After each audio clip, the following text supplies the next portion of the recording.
Hey, what's up, guys? This is Cody the Coin Raptor, and in today's video, I'm going to talk about what has been going on with Bitcoin, and I'm going to keep it absolutely 100 with you guys because I feel as though you deserve it. I have some really important things to tell you in today's video. It's going to be a little bit longer than usual, but please bear with me here.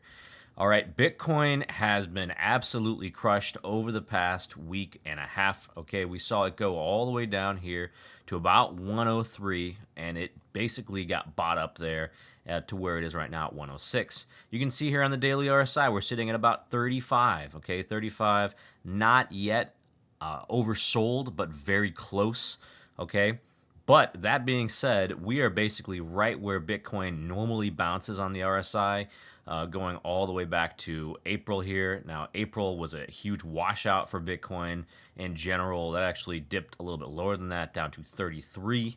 Okay. But the last time Bitcoin was actually under the 30 and oversold was all the way back in February. All right. So, just as an example to give some context here. So, Bitcoin is close to being oversold, but it has not yet hit that level of oversold that we've seen max out for the year.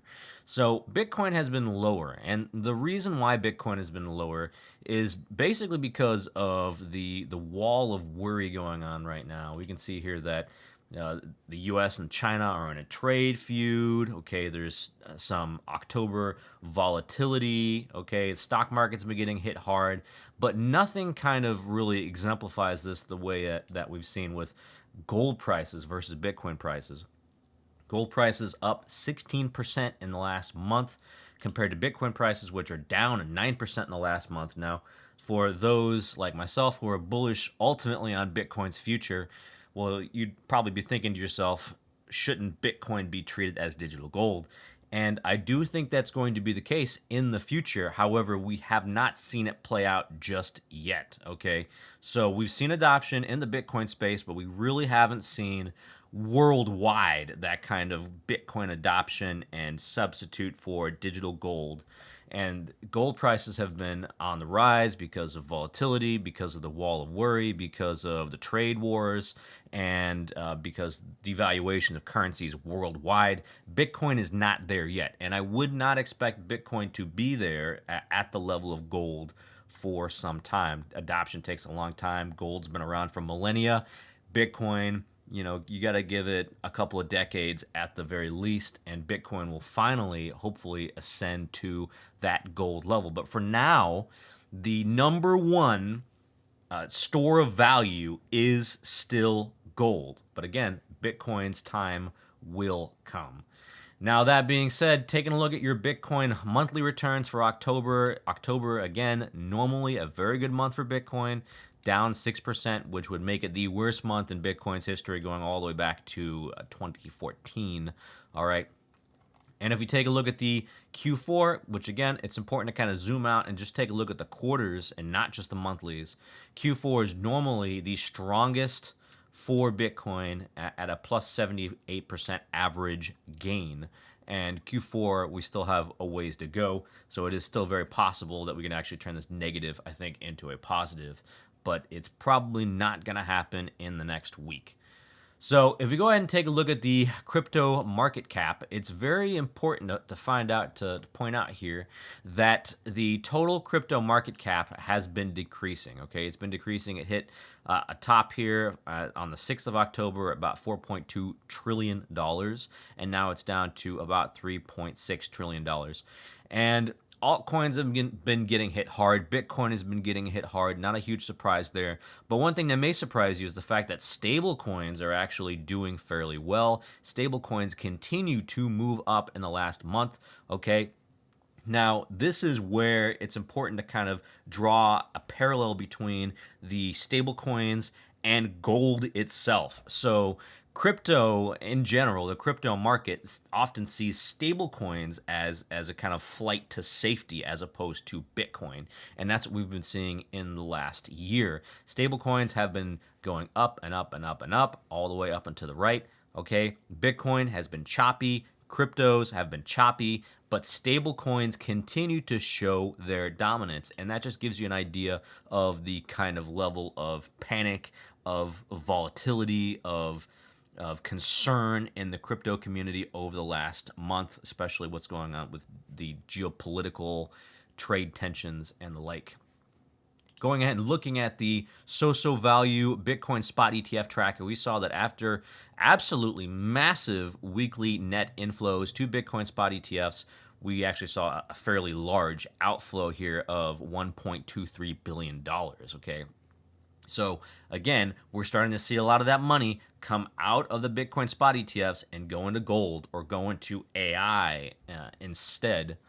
And this right here, not a huge surprise. We've seen this kind of cycle already happen before. Like, for instance, back in early February, we saw a significant amount of this money come out of Bitcoin spot ETFs and rotate to another category. This is just something that's similar to that. Now, moving on to the long-term versus the short-term holder supply for Bitcoin. It's important to understand the fact that when it comes to long-term holders, they're described as wallets that have held Bitcoin for greater than 155 days.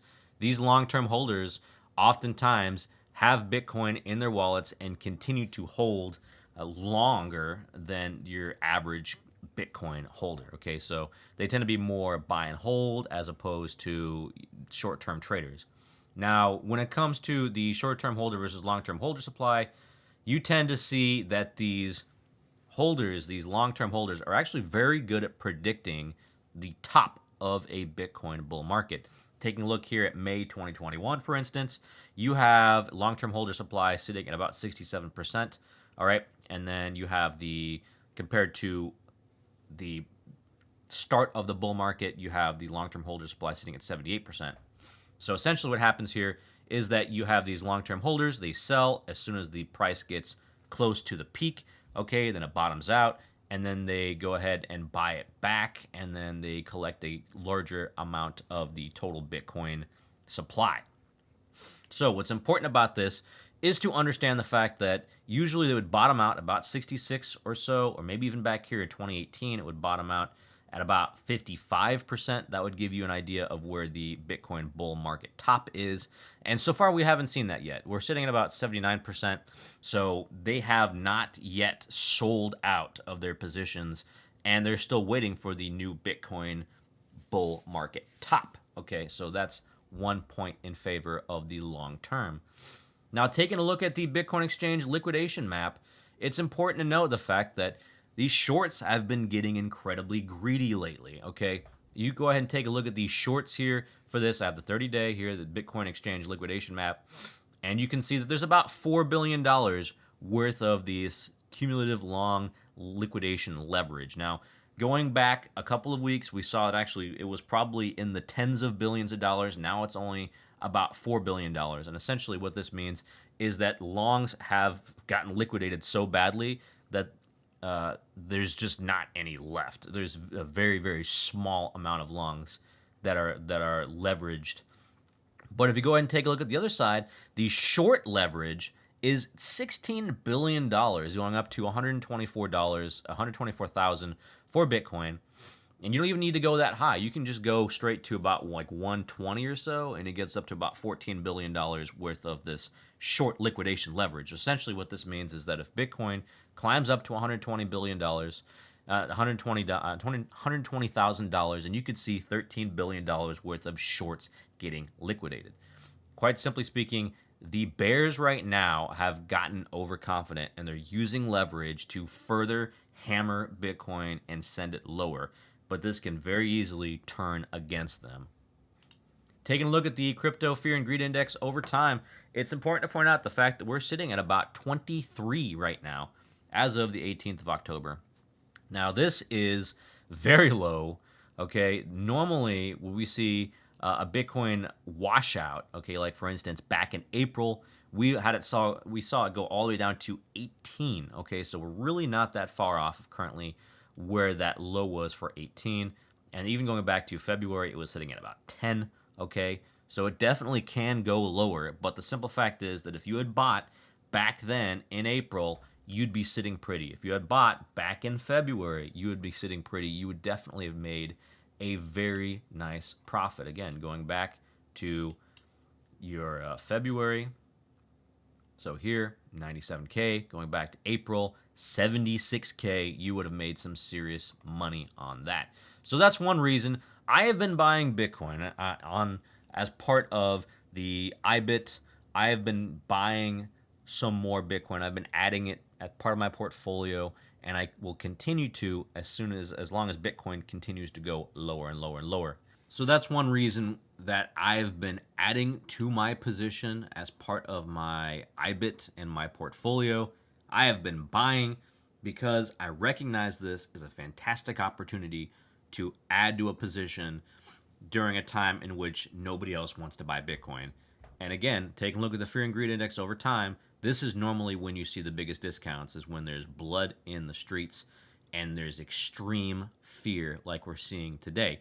Now, that being said, I always think that Bitcoin could probably go lower within the next week or so. Would not be surprised, but we are due for a bounce. If it's at least a small dead cat bounce, that's fine. But the long term, say the next 2 or 3 months, I expect Bitcoin to be higher. I expect Bitcoin to make a new all-time high. And we're going to look back at this and see this as another fantastic buying opportunity, just like we saw back in June, just like we saw back in April. This too shall pass. And I have not been the only one who thinks that, because if you go ahead and take a look at the Bitcoin whale wallet, Mr. 100, you can see that this whale has also been buying significantly. In fact, about 1,100 Bitcoin over the past couple of weeks. All right, 1,100 Bitcoin. Very nice. The simple fact is these whales know exactly what they're doing. Looking at the exchange reserve for Bitcoin, you can see over the last month, even though we've seen money leave the exchanges and leave the spot ETFs, the amount of Bitcoin in exchanges continues to go lower, okay? This is not a trend that is going to change. We're going to see this trend continue and accelerate. I think that it's very possible that we will see 2 million Bitcoin on the exchanges within the next year, okay? Now, the final thing I want to talk about is Bitcoin metrics, Bitcoin's options expiry for the 24th of October. So we have a max paying price of 114,000, again, higher than where we are right now.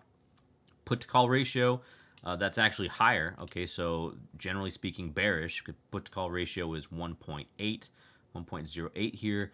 Notional value of $5.2 billion worth of options set to expire. Okay, so essentially, what's going to happen here is we're going to wind up seeing volatility by the end of the week. Okay, not a huge amount of volatility, but there will be significant volatility.